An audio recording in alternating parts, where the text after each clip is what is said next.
கமுதி அருகே இடைச்சியூரணியில் உள்ள இருளப்பசாமி பாதாள பேச்சியம்மன் கோவில் வைகாசி விழாவில் காணிக்கையாக வழங்கப்பட்ட 51 கிடாக்கள் பலியிடப்பட்டு நடந்த தடபுடல் அசைவ அன்னதானத்தில் ஆயிரக்கணக்கானோர் பங்கேற்றனர்.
இனி செல்லும் இடமெல்லாம் செய்தி.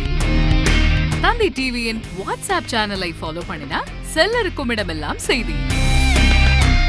இதோ QR கோட் இப்பவே ஸ்கேன் பண்ணுங்க, ஃபாலோ பண்ணுங்க.